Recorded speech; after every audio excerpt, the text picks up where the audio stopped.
नमो अरिहन्ताणं नमो सिद्धाणं नमो आयरियाणं नमो वज्रायाणं नमो लोये सवसाहुण।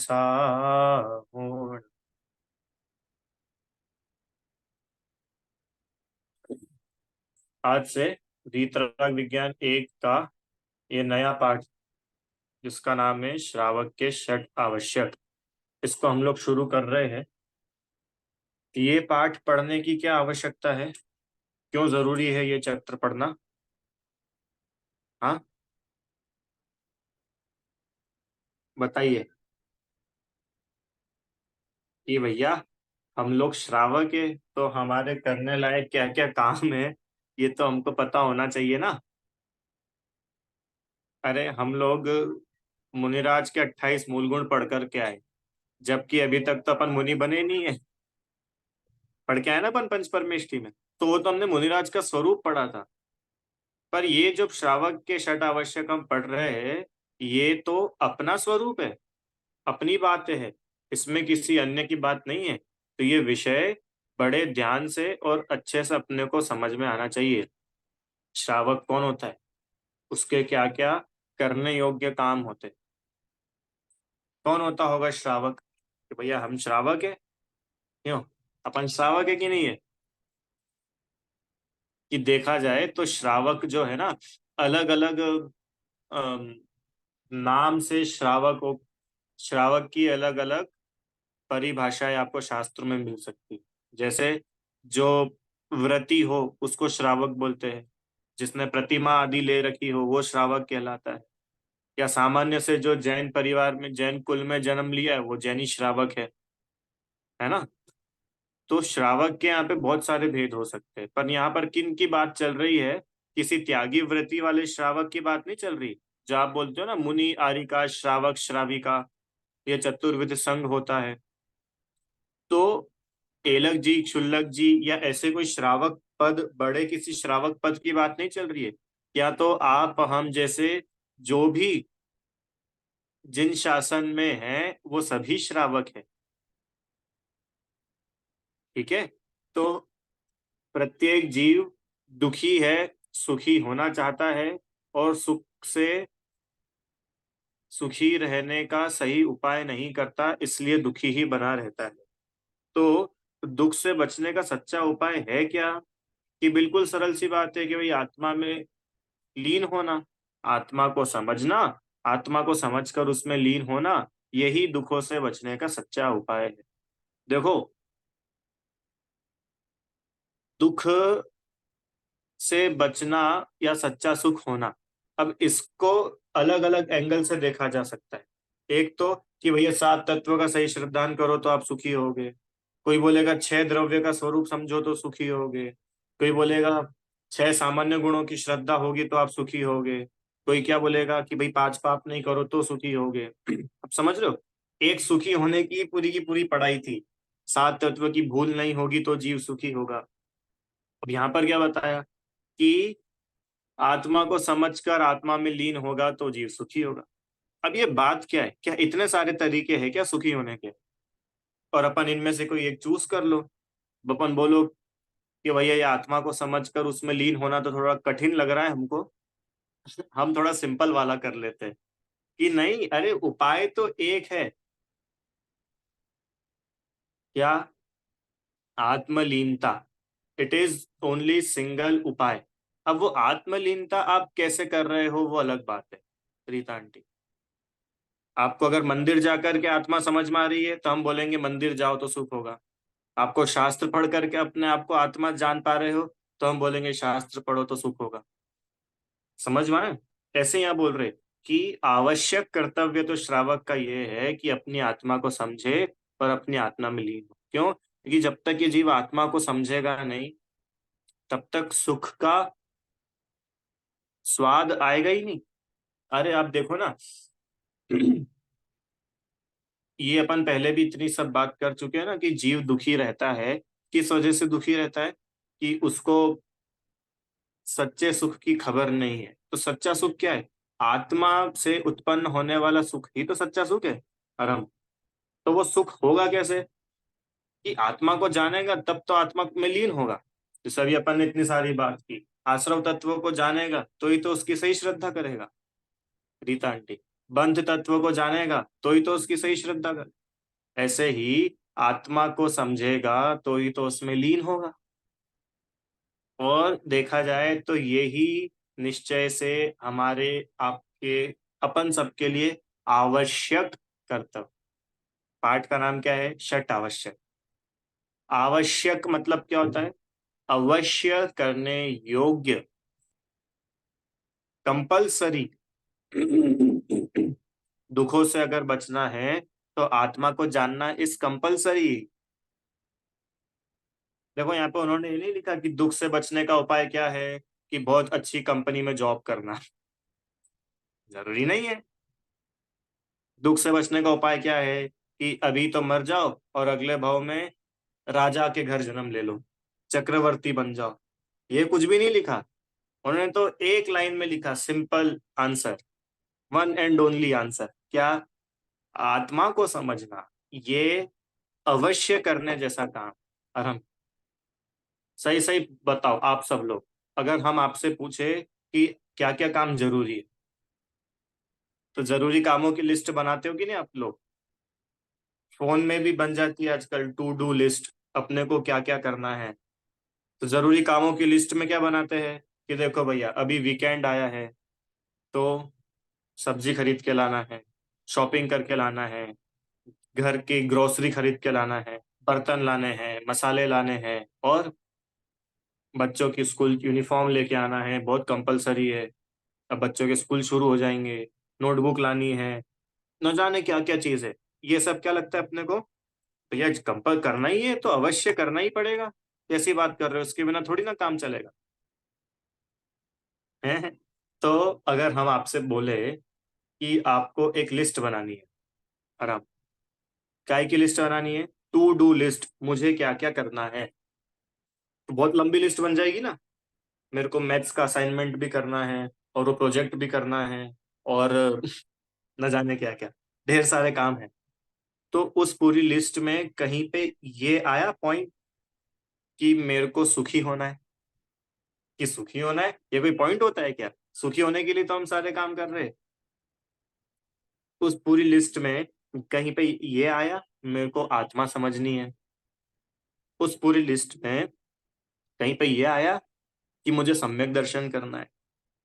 अगर उस पूरी लिस्ट में इसको आपने जगह नहीं दी, इसका मतलब अभी आपकी लिस्ट अधूरी है।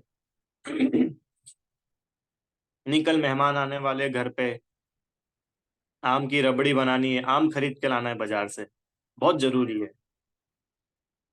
रीता आंटी, वो बोल रहे हैं कि ये सब तो एक बार नहीं भी होगा, चल जाएगा, पर आत्मा को अगर नहीं समझ पाए तो नहीं चल पाएगा। कि क्यों नहीं चल पाएगा भैया? चल तो रहा है, देखो इतने सब लोग, बढ़िया तो है। ये जो अभी बढ़िया दिख रहे हैं ना, ये तो पुण्य के उदय में थोड़े बहुत बढ़िया दिख रहे हैं। अभी इनका पुण्य का उदय खत्म होगा और किसी बकरी के पेट में पड़े मिलेंगे। आपको क्या लगता है? 99% देव मर करके एक इंद्रिय हो जाते। देवों का कितना अच्छा लगता है ना अपने को, कितनी बढ़िया लाइफ होती है, कितना। आपको पता है देवों के शरीर में एक बीमारी नहीं होती, देवों के शरीर से पसीना नहीं आता, देवों को खाना चबाना भी नहीं पड़ता, देवों को पेट की प्रॉब्लम नहीं होती, कुछ भी नहीं होता। देवों को चश्मा नहीं लगाना पड़ता, आराम। देवों को स्कूल नहीं जाना पड़ता है पढ़ाई करने के लिए। कितने सुखी होते होंगे। कि ये जितना भी सुख उनको मिल रहा है ना, ये तो पूर्व में बांधे पुण्य का फल चल रहा है। और 99% देव मर करके एक इंद्रिय हो जाते। कितने? 99। और सुनो एक गजब बात, 100% नारकी मर करके पंच इंद्रिय बनते हैं। आप डिफरेंस समझ रहे हो? हर कोई स्वर्ग में जाने की इच्छा करता है, और स्वर्ग के बाद फल क्या मिल रहा है? एक इंद्रिय पर्याय मिल रही है। और नरक के बाद में पंच इंद्रिय। तो ये बढ़िया बताया भैया आपने। अब अभी तक हम स्वर्ग की प्लानिंग कर रहे थे, अब नरक की प्लानिंग करेंगे। क्यों? मैं तो ये बता रहा हूँ कि जो स्वर्ग के नाम पे अपन ललचाते हैं ना, वो स्वर्ग की भी दशा इतनी खराब। तो ये अभी जितने भी लोग अपने को बिल्कुल बढ़िया लग रहे हैं, दिख रहे हैं, ये तो पूर्व पुण्य के उदय से दिख रहे हैं। आत्मा को समझ करके जो सुख होता है, वो सुख तो कोई अलग ही होता है। और हम आत्मा को जिसने जाना समझा है, अब उसको आप नरक में भी पटक दो, वो नरक में भी शांति से रह लेगा। बाहर तो उसको नार की जैसे सारी के सारी दुख मिलेंगे, पर अंदर में वो बिल्कुल मस्त रहेगा। क्यों? उसने आत्मा को जाना। अब आप समझ रहे हो आत्मा को जानना कितना नेसेसरी है। हम्म? क्या है, आत्मा का नाम सुनते से ही अगर हम लोग भाग जाते हो, अगर हम लोग चिढ़ जाते हो, अगर हमको ऐसा लगता हो कि क्या आत्मा आत्मा लगा के रखा है, चूल्हे में गई आत्मा, तो मान के चलना अपन अपनी ही दुर्गति कर रहे हैं। क्यों? क्योंकि वो आत्मा कोई और नहीं है, वो आत्मा अपन खुद है। और अपने को सुखी होना है तो अपने को अपने बारे में जानना पढ़ना समझना पड़ेगा कि नहीं। इसलिए यहाँ पे लिखा है, आत्मा को समझकर आत्मा में लीन होना ही दुखों से बचने का सच्चा उपाय है। और ये ही निश्चय से अवश्य करने योग्य काम है। बाकी काम एक बार को अगर छूट जाए ना, छोड़ देना। पर आत्मा अगर छूट गया, तो पता नहीं कब आपको अवसर मिलेगा। 12 भावना में आप लोगों ने पढ़ा होगा, बोधि दुर्लभ भावना वगैरह में, कितनी कठिनाई से हमको ये मनुष्य पर्याय मिली। हम्म। आपको मालूम है त्रस पर्याय का टाइम कितना रहता है? त्रस स्थावर तो आप लोग समझते हो ना, एक इंद्रिय जीव को बोलते हैं स्थावर, और 2 से लेके 5 इंद्रिय तक के जीवों को बोलते हैं त्रस। तो त्रस पर्याय का टाइम कितना होता है, रीता आंटी? उदाहरण सुनो, उदाहरण, एक पत्थर, ठीक है, यहाँ पे मेरे पास है नहीं घर में, एक पत्थर, एक पत्थर को अपन ना आसमान में ऊपर उछाला, ठीक है। अब उसको उछाला, वो ऊपर से नीचे आया, अब जमीन पे पड़ा है, ठीक है। अब वो कब तक जमीन पे पड़ा रहेगा? कि कोई गारंटी नहीं है। चाहे तो अनंत काल तक पड़ा रहे, उसको कोई हिलाई डुलाई नहीं, तो पड़ा है वो, तो उसको क्या है, पत्थर पड़ा रहेगा वहां। अच्छा, और आकाश में रहने का टाइम कितना है उसका? क्यों? मान लो अपन ने कोई पत्थर लिया, बॉल ली, उस बॉल को उछाला, तो वो बॉल आसमान में कितने टाइम रहेगी और जमीन में कितने टाइम रहेगी? ये आसमान में तो 2 सेकंड, 5 सेकंड, 10 सेकंड, ठीक है। और नीचे जमीन में कब तक पड़ी रहेगी? कि जब तक उसको कोई नहीं उठाएगा वो पड़ी ही है। तो आपको पता है वो जो ऊपर के जो 10 5 सेकंड का टाइम है ना, उतना सा टाइम है त्रस पर्याय का। और वो जो नीचे पत्थर पड़ा हुआ है ना, ये टाइम है स्थावर पर्याय का। और उसमें भी बहुत भाग तो चला जाता है निगोद अवस्था में। ऐसी दशा है। अब सोचो, अपने को ये अवसर मिला। क्या अवसर मिला रुचि आंटी? कि अपन वो एक इंद्री अवस्था से बाहर निकल गए, और एक इंद्री से ही बाहर नहीं निकले, 2 3 4 को भी पार कर लिया, और 2 3 4 को ही पार नहीं करा, संघी हो गए।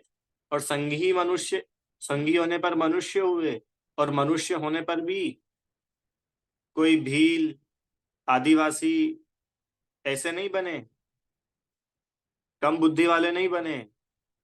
अनाया समझ में आ रहा है आपको अपन लोग कितने लकी है? हम्म? उसके बाद में परिवार की अनुकूलता, जैन धर्म, जिनवाणी, जिनवाणी समझने की इच्छा, इतना सब कुछ अपने को मिला। सोचो अपन कितने सिलेक्टेड लोग हैं। एक बार अपन अपनी पीठ थपथपाना, नीरल, कि अपन कितने सिलेक्टेड लोगों में आते हैं। अब इतना सब होने के बाद भी अगर आत्मा को जानने से अपन रह जाए, तो बताओ अपने हाथ में क्या आया? हम्म? अभी मैं एक जगह पर था, तो वहां पर एक बच्चा था, तुम्हारे जितना ही होगा शायद, 7th स्टैंडर्ड का बच्चा। तो वो, मैंने उससे पूछा कि तुम पाठशाला जाते हो? तो बोलता कि हाँ भैया, पहले मैं जाता था, पर अब है ना मेरी कोचिंग वगैरह स्टार्ट हो गई है, तो अब नहीं जा पाता। मैं, काय की कोचिंग जाते हो आप? कि वो मुझे ना लैंग्वेज सीखना है, कन्नड़ लैंग्वेज, तो कन्नड़ लैंग्वेज की कोचिंग जाता हूँ। अब बताओ, पाठशाला से बड़ा अपने लिए क्या है? कन्नड़ सीखना। अब आप समझ लो, ये अकेली किसी बच्चे की कहानी नहीं है, ये आपके हमारे सबकी कहानी है। हम्म, सही सही बताना।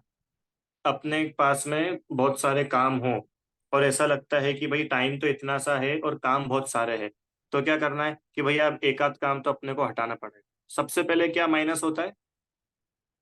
मंदिर, स्वाध्याय, छठ आवश्यक, ये माइनस होते हैं सबसे पहले। घर पे मेहमान आने वाले हो, तो एक डिश कम बनाएंगे, वो नहीं चलेगा। एक पूजा कम करेंगे, वो चलेगा। चलेगा कि नहीं चलेगा? प्रीति आंटी, होता है कि नहीं ऐसा? होता है। फटाफट मंदिर से घर आ जाते, क्यों? आज तो मेहमान आने वाले, बहुत सारी चीजें बनानी है। तो अपने को झट से क्या लगता है कि इम्पोर्टेंट कौन है ज्यादा, कि वो भोजन, मेहमान, वो ज्यादा इम्पोर्टेंट है। पूजा तो क्या है, वो तो अपन रोज रोज करते हैं। मैं आप लोगों को ये बता रहा हूँ कि ये षट आवश्यक अपने आप में कितने इंपॉर्टेंट है। और अभी तो अपन 6 पर भी नहीं पहुंचे, अभी तो अपन उस एक आवश्यक की बात कर रहे हैं कि मैं आत्मा हूँ, ये जान लेना कितना इंपॉर्टेंट है। ऐसे निकलता है, ऐसे मनुष्य भाव, पता नहीं चलता है। समझ में आया? इसलिए उन्होंने लिखा कि यही निश्चय से आवश्यक कर्तव्य है। अभी मैं आपसे पूछूं कि आपके क्या क्या कर्तव्य है? बच्चों से तो नहीं, बड़ों से पूछ रहे, बड़े लोगों से। आपकी क्या क्या जिम्मेदारियां हैं, क्या क्या कर्तव्य है? कि भैया बच्चों को पढ़ाना है, परिवार चलाना है, दुकान चलानी है, फिर घर का ध्यान रखना है। क्यों रुचि आंटी, कितने काम रहते हैं? कोई कम काम है क्या? कितने सारे कर्तव्य है भैया, हम तो टाइम ही नहीं मिलता है।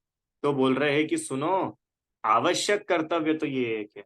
तो फिर इसका मतलब क्या, हमारी घर गृहस्थी बिगाड़ दे? कि हम ऐसा क्या बोल रहे हैं बिगाड़ दे? हम तो ये बोल रहे हैं आत्मा को जान। क्यों? अच्छा बताओ, रामचंद्र जी ने आत्मा को जाना था, तो क्या उनकी घर गृहस्थी बिगड़ गई थी? सीता जी ने आत्मा को जाना था, तो क्या उनकी घर गृहस्थी बिगड़ गई थी? लव कुश भूखे रहते थे? अब जरा सोच, थोड़ा इमेजिन करो, सीता जी ने आत्मा को जाना था, तो क्या लव कुश को रोटी नहीं देती थी वो? तो अपने को ऐसा क्यों लगता है कि हम अगर सम्यक दर्शन करेंगे तो हमारे बच्चे भूखे रह जाएंगे? रीता आंटी, अंजना सती, अब आप बोलोगे कि भैया वो लोग तो रानी थी, उनका क्या है, वो तो दिन भर मंदिर में रहती होंगी, नौकर चाकर काम कर लेते होंगे। ये ऐसा कुछ नहीं होता है, सब अपने काम खुद ही करते। अरे बच्चों को पालते कौन होंगे? अच्छा बता, चलो रानियों को छोड़ो, आप तो सामान्य किसी को ले लो। मैना सुंदरी, अरे सीता जी जंगल में थी, अब जंगल में कौन हेल्प करने वाला था उनकी? तो क्या जंगल में उन्होंने रामचंद्र जी और लक्ष्मण जी को भोजन नहीं कराया था क्या? अरे हम ये थोड़ी ना बोल रहे कि आत्मा को जानने वाला बाकी सारे काम नहीं करता है, डब्बू बन करके बैठ जाता है। ऐसा थोड़ी कोई होता है। उल्टा, जो व्यक्ति आत्मा को जानता समझता है ना, उसके काम औरों से और अच्छे होते हैं। क्यों? क्योंकि उसके अंदर वात्सल्य रहता है, जैसा आत्मा वो अपने को समझता है, वैसा ही आत्मा घर वालों को भी तो समझता है, उसके लिए प्रेम रहता है। ठीक है।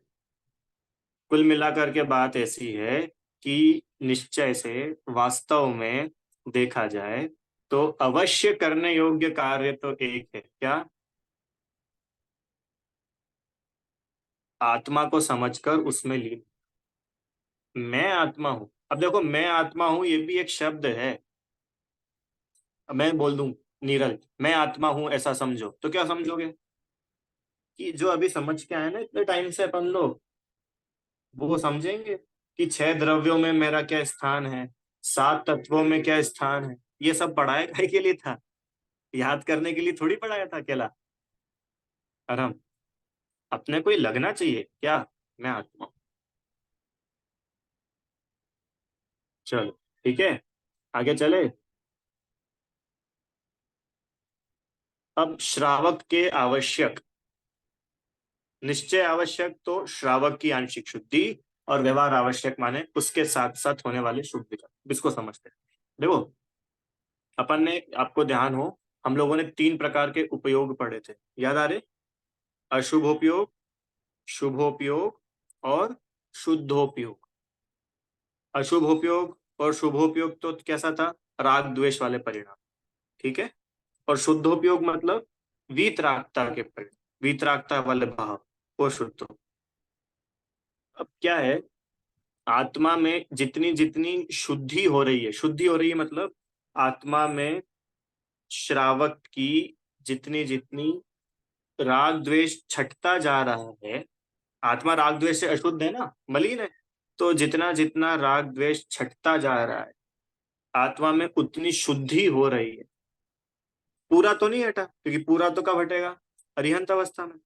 तो जितना ही हटा, चाहे एक कषाय चौकड़ी हटी, चाहे इतनी सी वितरकता आई हो, वो कहलाती है आंशिक शुद्धि। वो तो है श्रावक का अंतरंग का जो आत्मा का परिणाम, वो कहलाता है निश्चय आवश्यक। और उस अंतरंग आत्म परिणाम के साथ साथ जो बाहर में शुभ विकल्प चलते हैं, वो कहलाता है व्यवहार आवश्यक। अभी जो बाहर के शुभ विकल्प है, ये क्या है? ये आश्रव बंध है। और ये जो श्रावक की आंशिक शुद्धि है, ये क्या है? संवर निर्जर है। समझ में आया कुछ? अरे शुभ विकल्प है तो शुभ विकल्प से क्या होगा? शुभ कर्मों का आश्रम, जो बाहर की क्रिया है, भाव है, वो तो क्या है? शुभ विकल्प, उनसे तो शुभ कर्मों का आश्रम है। पर ये कब कहलाते हैं? कि जब अंतरंग में आत्मा में निर्मलता हो, आत्मा में विशुद्धि हो, ठीक है। तो ऐसे श्रावक की जो आंशिक शुद्धि है, श्रावक मतलब आत्मा का अंतरंग का भाव, अंतरंग का परिणाम, वो तो कहलाता है निश्चय आवश्यक। और उसके साथ साथ जो शुभ विकल्प चलते हैं, वो कहलाता है व्यवहार आवश्यक। अभी एक बात समझ में आई आपको क्या? अभी अपन चलो पढ़ेंगे आगे। छह प्रकार के आवश्यक: देव पूजा, गुरु उपासना, स्वाध्याय, संयम, तप, दान। ये छह आवश्यक। सुनो, हाथ में सामग्री लेकर के चढ़ाना, उसका नाम आवश्यक नहीं है। क्यों? क्योंकि वो आत्मा, उस वो तो शरीर की क्रिया है। रुचि आंटी, एक थाली के चावल हमने दूसरी थाली में चढ़ाए, तो वो तो चावल इधर से उधर हुए, उसमें अपना क्या हुआ? समझ रहे हो? और अंदर चलो, ऐसे बैठ कर के पूजा करना या स्वाध्याय करना, या ऐसे स्ट्रेट बैठ करके स्वाध्याय, तो ये ऐसे झुक के बैठना और स्ट्रेट बैठना, ये तो शरीर की क्रिया है, इसमें आत्मा का कोई रोल नहीं है। और हम क्या बोला था उन्होंने? कि साथ साथ होने वाले शुभ विकल्प, वो व्यवहार आवश्यक है, वो क्रियाएं नहीं। क्योंकि वो क्रियाएं तो शरीर आश्रित है, बाहर से डिपेंडेंट है। क्या? वो जो क्रियाएं है, अरे आपके अंतरंग में विकल्प अच्छे होंगे तो क्रियाएं तो ऑटोमेटिक अच्छी होगी ही सही। पर आप अकेली क्रियाओं को अच्छी बनाते रहो और ये मान के चलो कि मेरे तो छठ आवश्यक पल रहे हैं, ऐसा नहीं है। अरे अंतरंग में शुभ परिणाम होना चाहिए। अगर अंतरंग में अशुभ परिणाम चल रहे हैं और बाहर आप कितनी अच्छी क्रिया करो, वो कोई काउंट थोड़ी ना होगा। जैसे अंतरंग में तो हमारे कैसे परिणाम चल रहे हैं, हैं? कौन पढ़े, कौन स्वाध्याय करे, छोड़ो है, बोर हो जाते हैं। पर अब बाहर से तो कैसा है, चलो अब सब लोग आए हैं, सब देख रहे हैं, सब लोग पढ़ रहे हैं, अपन भी खोल करके बैठ जाओ। हम्म? या मान के चलो अपन स्वाध्याय कर ही रहे हैं, इतने में कोई आ जाए तो ध्यान से करने लग गए, दिखाने के लिए। पूजा ध्यान से करने लग गए, तेज तेज करने लग गए, ताली बजा के करने लग गए। क्यों? अंदर से आपके शुभ भाव नहीं है, आपको तो दिखाने का भाव है। तो ये कोई आवश्यक नहीं है अपना। इसलिए उन्होंने बोला क्या, कि श्रावक की जो आंशिक शुद्धि के साथ साथ जो शुभ विकल्प है, जो भाव है, वो व्यवहार आवश्यक है। क्रियाएं व्यवहार आवश्यक नहीं है।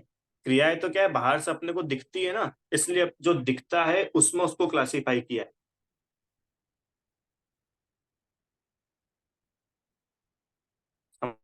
समझ नहीं? थोड़ा बहुत आया समझ में, नहीं आया क्या? आप लोगों के चेहरे थोड़े क्वेश्चन मार्क वाले लग रहे हैं। चलो सुनो, वापस सुनो, देखो।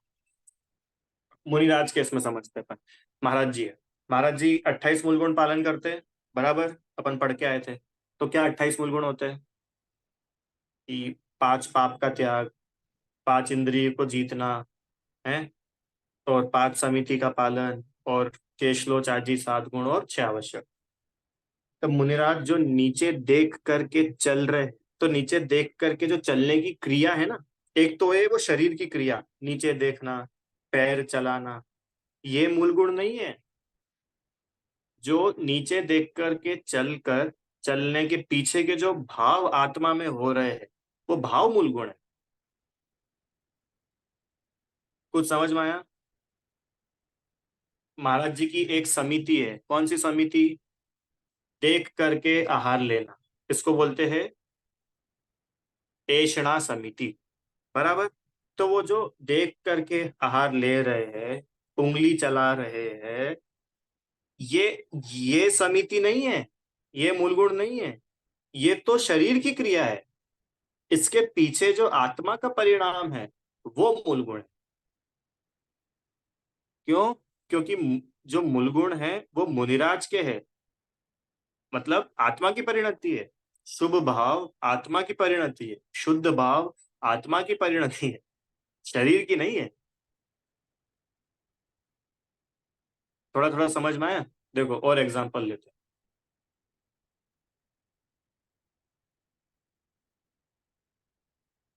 केशलोच करते मुनिराज, है ना?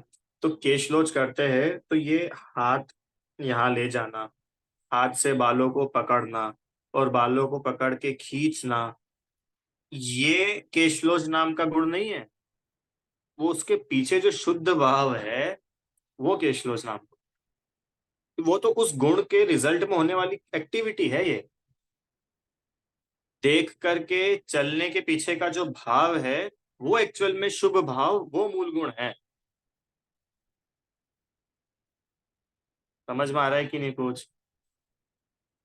बाहरी शरीर की क्रिया वो मूल गुण नहीं है। अरे देख करके तो अ, सड़क पे चलने वाले दूसरे लोग भी चल लेते, तो क्या उनको पुण्य बनता होगा क्या? वो तो उस भाव से चल रहा है कि कहीं मेरे पैर में कांटा ना चुभ जाए, तो उसको थोड़ा ना नीचे देख के चलने का पुण्य बन रहा है।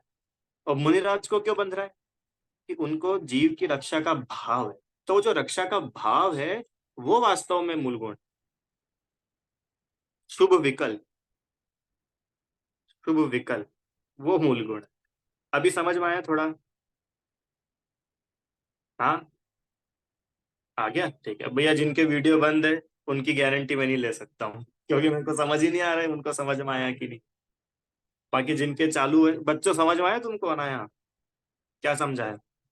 कि जो महाराज जी नीचे देख करके चल रहे हैं, तो वो देखना, चलना, ये तो शरीर की क्रिया है, ये मूल गुण नहीं है। उसके पीछे जो शुभ भाव है, दैट भाव, वो मूल गुण है, शुभ भाव। ठीक है? ऐसे ही यहाँ पे लगाना, देव पूजा करने की क्रिया, गुरु की उपासना करने की क्रिया, स्वाध्याय संयम तप दान की क्रिया, ये क्रिया आवश्यक नहीं है। फिर उस जो वो शुभ विकल्प है उसके पीछे का, वो वो भी व्यवहार ही आवश्यक है। निश्चय में तो जो आत्मलीनता है, आत्मा की प्रतीति, आत्मा की श्रद्धा है, वो निश्चय आवश्यक। ये मैंने इसलिए इतना डिटेल किया कि कहीं हम सिर्फ उस क्रिया में उलझ करके ये ना मान बैठे कि हम सारे आवश्यक पालते हैं। देखो क्रिया भी पता है कब सच्ची कहलाती है? क्रिया तभी सच्ची कहलाएगी जब अंतरंग के परिणाम भी उस रूप होंगे। अगर अंतरंग में हमारे शुभ परिणाम नहीं है, अब बाहर से आप कितनी क्रिया कर लो, कोई दम थोड़ी उसमें। एक बिल्कुल बेसिक सा एग्जांपल देता हूँ। रुचि आंटी आप बताना। दो लोग थे, दोनों के यहाँ पर मुनिराज का आहार हुआ। एक के यहाँ पर तो आ, मूंग की दाल और रोटी थी, ठीक है। और दूसरे व्यक्ति के यहाँ पर पूरन पोली थी, आम का रस था, डोसा था, और जो भी अच्छी अच्छी चीज आप समझते हो वो सब था। उसने वो सब खिलाया महाराज जी को आहार में, और इसने सिर्फ मूंग की दाल रोटी खिलाई। अब मेरे को बताओ, दोनों में से किसने ज्यादा पुण्य बांधा? दूसरे वाले ने बांधा ना, कितनी बढ़िया बढ़िया डिशेस बनाई उसने। अरे हाँ की ना, कुछ तो बोलो। दूसरे वाले ने बांधा ना पुण्य ज्यादा, पहले वाले ने पुण्य बांधा मूंग की दाल रोटी खिला के। अगर मूंग की दाल रोटी से पुण्य होता हो तो सब लोग मूंग की दाल रोटी खिलाना, कि नहीं भी? फिर दूसरे वाले ने बांधा क्या? क्योंकि उसने इतनी सारी चीजें बना के खिलाई महाराज जी को, तो क्यों अरम भाई, बोलो। कि भैया बाहर उसने क्या बनाया और क्या खिलाया ये देख के तो हम बोल ही नहीं सकते कि उसने पुण्य बांधा की पाप किया। हो सकता है मूंग की दाल रोटी जिसने आहार कराया, उस व्यक्ति के अंतरंग में इतनी विशुद्धि हो गई हो, इतना उसके भाव निर्मल हुए हो कि उसने गजब का पुण्य बांध लिया। और जिसने खूब सारे 56 पकवान बनाए थे, उसके अंतरंग में शुभ भाव ही नहीं हो। उसके अंदर तो ऐसे भाव हो कि देखो कितनी बढ़िया चीजें बनाई, देखो आज तो महाराज जी को ही मजा आ जाएगा, देखो कितने सारे लोग अपने यहाँ देखने के लिए आए, सबको पता तो चलेगा सेठ जी के यहाँ पे इतनी इतनी चीजें बनती है। देखो मैं बढ़िया बढ़िया बर्तनों में भोजन करा रहा हूँ चांदी के, रीता आंटी। तो वो दिख, बाहर की क्रिया तो उसकी कितनी बढ़िया दिख रही है, और अंदर में पाप चल रहा है। तो बताओ उसकी गुरु उपासना हुई कि नहीं हुई? तो इसलिए बोला कि भाई बाहर की क्रिया, उससे हम षट आवश्यक का मेजरमेंट नहीं कर सकते। षट आवश्यक का मेजरमेंट तो है शुभ विकल्प, शुभ भाव जो आत्मा में हो रहे हैं, वो बाहर नहीं दिखते, भाव नहीं दिखते। हाँ, अब वो भावों के रिजल्ट में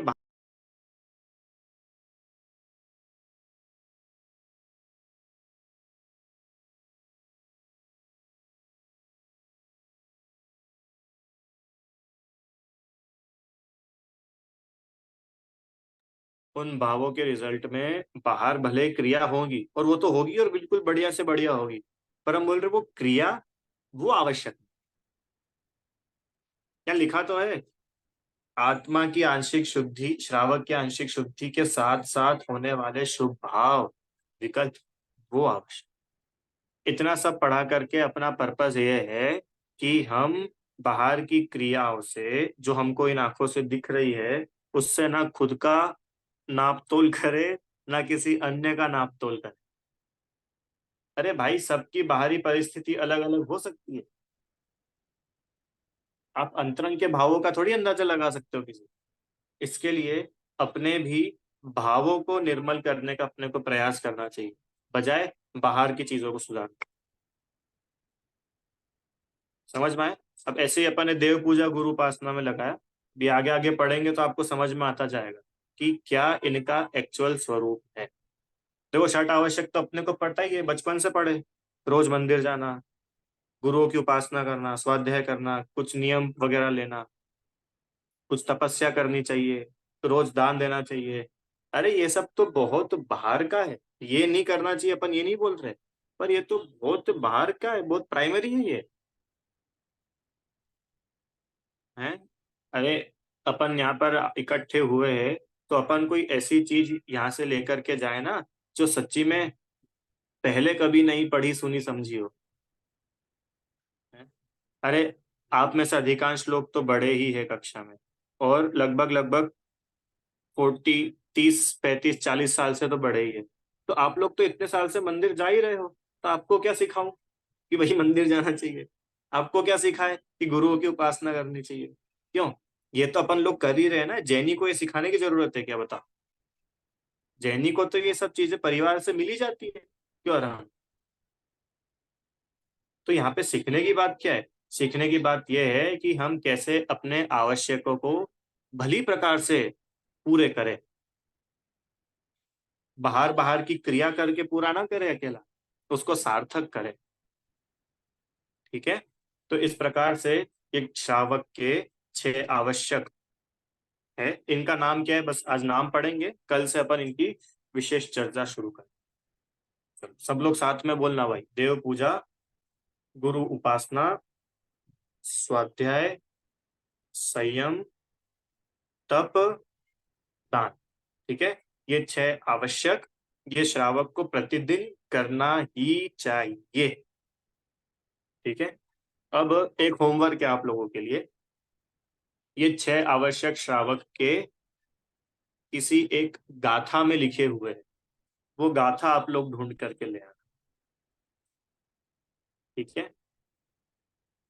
और थोड़ा सिंपल कर दूं, ग्रंथ का नाम मैं बता देता हूँ, फिर तो खोज लोगे। ठीक है। ग्रंथ का नाम है पद्मनंदी पंचविंशति का। ठीक है। पद्मनंदी पंचविंशति का ग्रंथ है। उस ग्रंथ में आप लोग ढूंढना, एक गाथा लिखी आचार्य देव ने, जिसमें उन्होंने श्रावक के 6 आवश्यक क्या क्या होते हैं ये बताया। अनाया कौन सा ग्रंथ है? पद्मनंदी पंचविंशति का। ठीक है। आप लोग खोजना। ग्रंथ है, ग्रंथ नहीं है आप लोग के पास? नहीं है तो फिर गूगल की हेल्प ले लेना। गूगल पे मिल जाएगा ग्रंथ। है। क्या टाइम हो गया? चलो मैं ही बता देता हूँ आपको, है ना? क्यों कल पे टाले? एक सेकेंड। पद्मनंदी, मुझे भी, अरे लंबा प्रोसेस है। इसके इंडेक्स में क्या वो लिखा नहीं है।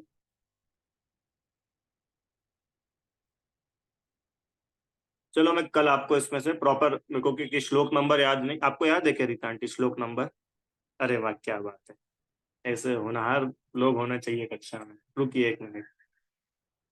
नहीं श्लोक नहीं, श्लोक तो याद है। श्लोक, ग्रंथ का श्लोक याद है क्या? नंबर, कौन से नंबर का श्लोक है? नहीं याद है। चलो 1 मिनट रुको, बता देते हैं आपको, यहाँ से पता चल जाएगा।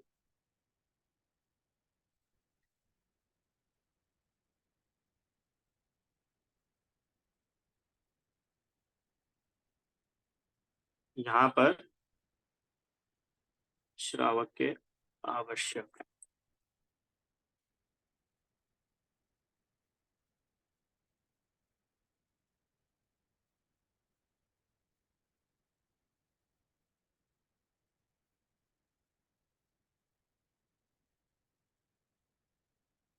चलिए ये मैं 1 मिनट स्क्रीन शेयर कर देता हूँ आप लोग को।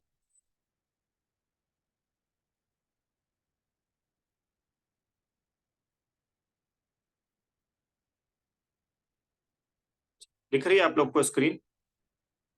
हाँ। ये देखो यहाँ पर ही लिखा है, पद्मनंदी पंचविंशति का अध्याय 6, 7वां श्लोक। देव पूजा गुरुपास्ति स्वाध्याय संयमस्तप दानम चेति गृहस्थानाम षट्कर्माणि दिने दिने। दिने दिने, डेली। ठीक है। समझ में आए? ये श्रावक के 6 आवश्यक, जो श्रावक को प्रतिदिन करना चाहिए। ये देखो ये ग्रंथ भी अपने सामने आ गया। अब मैं आपको ग्रंथ में से दिखा देता हूँ। हाँ। इसका 7वां श्लोक ये रहा, श्रावक के 6 आवश्यक कर्तव्य। दिख गया भैया?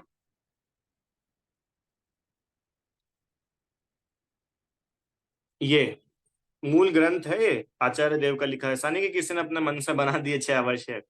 जैसे मुनि राजू के 6 आवश्यक होते हैं ना, स्वाध्याय, स्तुति, वंदना, समता, प्रतिक्रमण वगैरह, ऐसे श्रावक अपन लोगों के 6 डेली करने योग्य कार्य।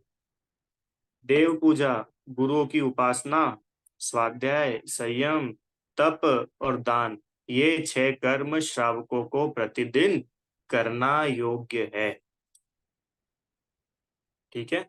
तो क्या होते हैं ये 6 आवश्यक, इनका अपन थोड़ा स्वरूप जो है अगली कक्षा से समझ।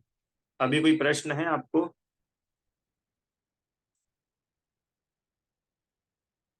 नहीं? चलो भाई, चिन्वाणी स्तुति।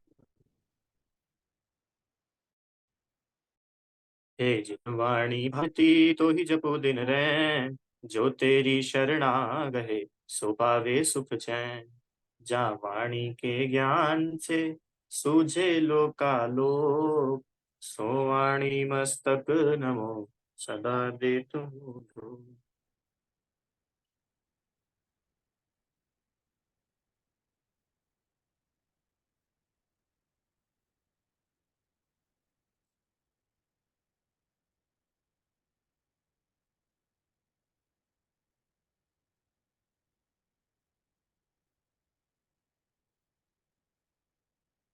जय बोलिए द्वादशांग में जिनवाणी माता की जय हो। महान जैन धर्म की जय। जय जिनेन्द्र सभी।